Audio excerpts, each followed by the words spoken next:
So my first NBA 2K27 build will be YOLO! what's good, YouTube? And as you can see, it's been some great memories in NBA 2K26. A lot of pro-am, a lot of grinding, a lot of fun, a lot of ups and downs with the cheating. But sad to say, that shit's over with. It's over with. If you're still playing NBA 2K26, you're a dog. 'Cause nobody I know has been on this shit for about a month and a half now. Anyway, going into NBA 2K27, it's about one thing only. The crew. The crew and loyalty. It's all about loyalty. So first up, I want to give y'all a great look at my second build. I plan on making my second build. It is a defensive playmaker. Shades of Doc Rivers, Derek White, Cade Cunningham. The strengths on this build is one of the fastest guards on the court, lockdown on-ball defender, loaded with moves off the dribble, holds ground when bigger players engage, and my weaknesses should be left alone at the three-point line. Now, for those that don't know, this build has been a staple of my playstyle probably since NBA 2K20. I think back in 2K20, that's when RDH Hawk, a good friend of mine, introduced me to possibly using a build like this, and I was telling him, like, there's no way I can use a build like this because it doesn't have three-pointer. And all he said is, well, based off how we play as a team, I just want to maximize your strengths.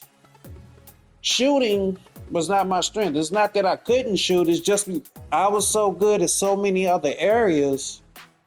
My biggest strengths were playing defense, passing the ball, rebounding, block shots, the 50-50 plays. I was always the one that was going to track down the ball.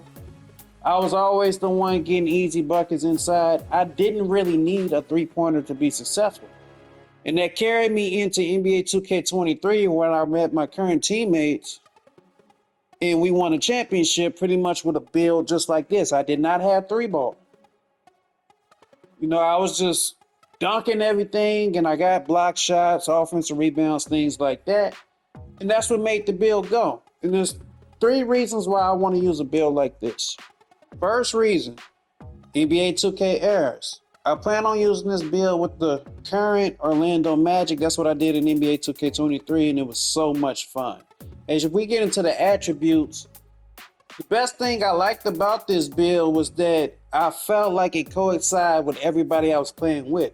When I was on the Orlando Magic in my career, I had Paolo, Franz Wagner, Jalen Suggs, Wendell Carter. These are all people that defend, shoot the three ball, and can just give it to me and let me score.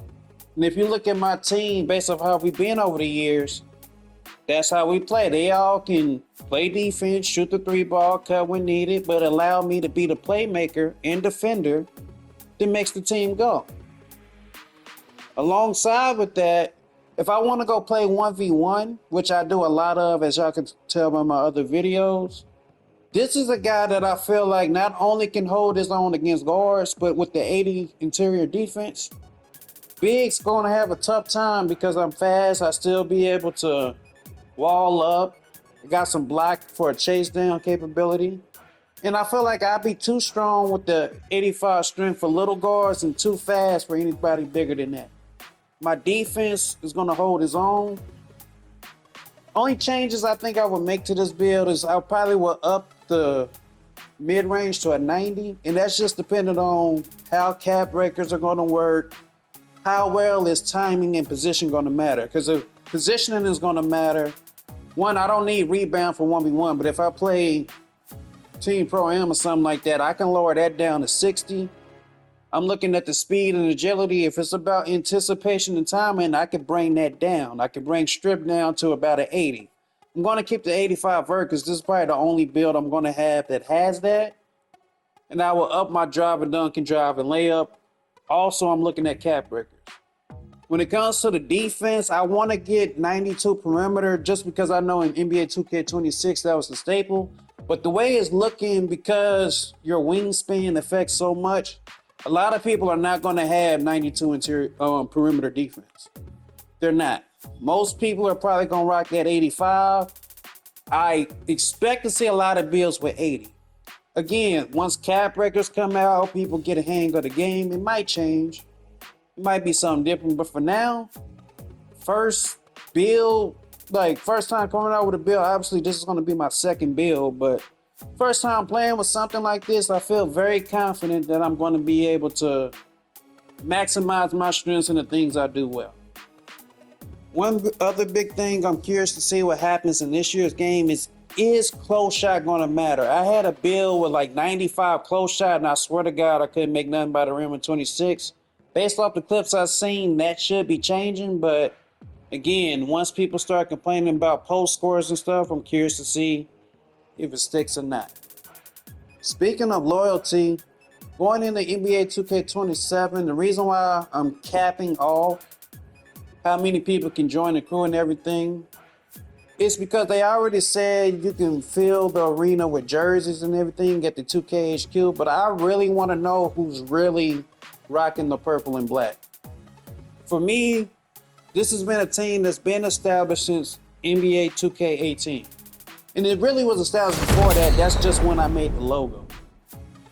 You know, I changed the jerseys, every so often. I change the court around every so often, give it a fresh look and things like that. But I really want to know who's trying to rock out with your boy in the purple and black and do something great for NBA 2K27. That's my mission this year. And for my first official build of NBA 2K27, I will be going with a two-way shot hunter. Shades of Tyrese Halliburton, Jamal Murray, Steve Nash. Those are some very good playmakers. The fact that Steve Nash got in there on the two-way, I get it because of the shooting capability, but nonetheless, this build I feel like can do everything that you can see at the bottom. It has no weaknesses, but the strengths are exceptional mid-range scoring ability, pulls up from logo range with ease, difficult to score on, high-level ball handler. So if you've been watching my clips that I've been putting out of me playing 1v1, or I might even have some gameplay of me playing in the rec, the build I've been working on and labbing to try to get the dribble moves down is the build I plan on going to start off with NBA 2K27.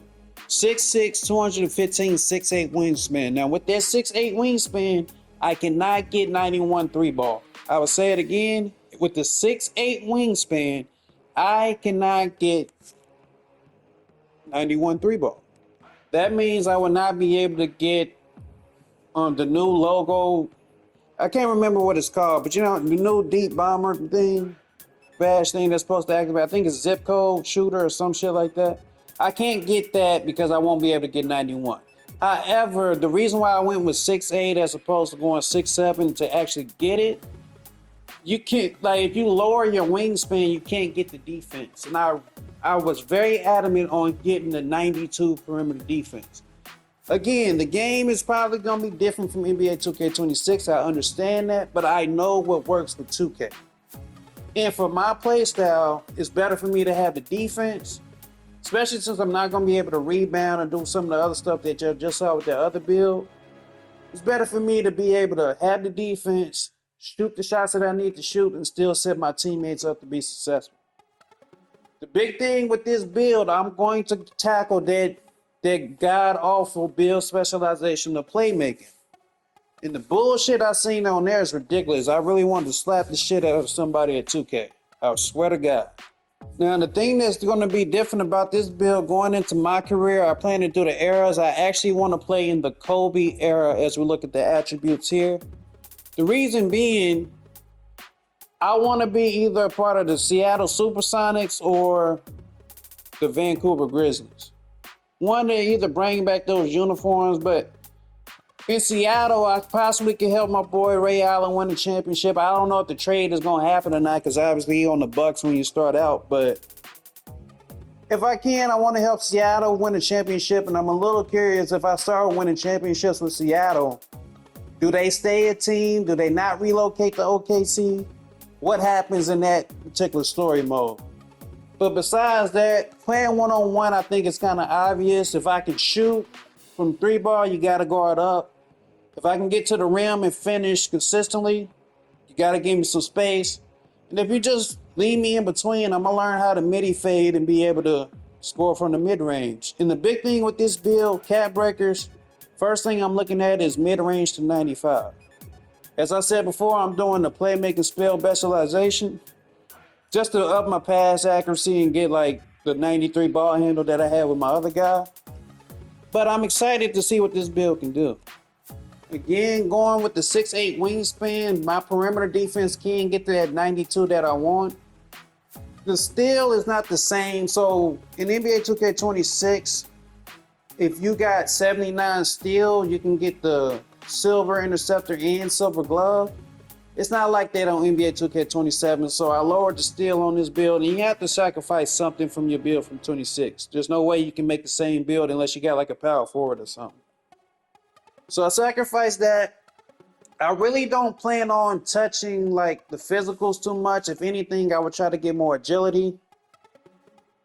Not gonna do nothing with rebounding. There's no purpose. Even in 1v1, there's no rebounding. So there's no purpose to really get rebound on the build. I have to rely on my teammates. But yeah, I want to hit the 95 mid-range, probably up my free throw to 90, 95, just so I can be the one getting extra points at the line. Perimeter defense go to 92. Drive and dunk. To be honest with you, I'm more excited to put up layup than drive and dunk. I've seen layups go in at a high clip, and if you can consistently like figure out how to maneuver down to the rim, I feel like I have more success on layups while consistently being able to, dunk the ball. They already said this stand and dunk, you got a time. That's gonna be a challenge for me. I've been rocking 40 stand and dunk for so long, but I'll get used to it. At the end of the day, I want to be a threat from all three levels. I feel like this build does that. I don't need the deep range. I just need to be able to consistently knock it down. And as my playmaking gets better, I'll be able to help my team out more. So this is my first NBA 2K27 build. Let me know what you guys think about it. Do you think it's a W? Do you think he's too big at 215? I just want to know your thoughts and opinions. Anyway, I hope you enjoyed today's video. And before we get out of here, let me know what y'all know, if y'all like the thumbnail or not. I put a lot of work into it, and I'm trying to better myself as I come out with more videos. But if you're new to the channel, hit the subscribe button. If you made it this far, hit the like button. That means you like the content. It's been Lethal. I'll catch you in the next one.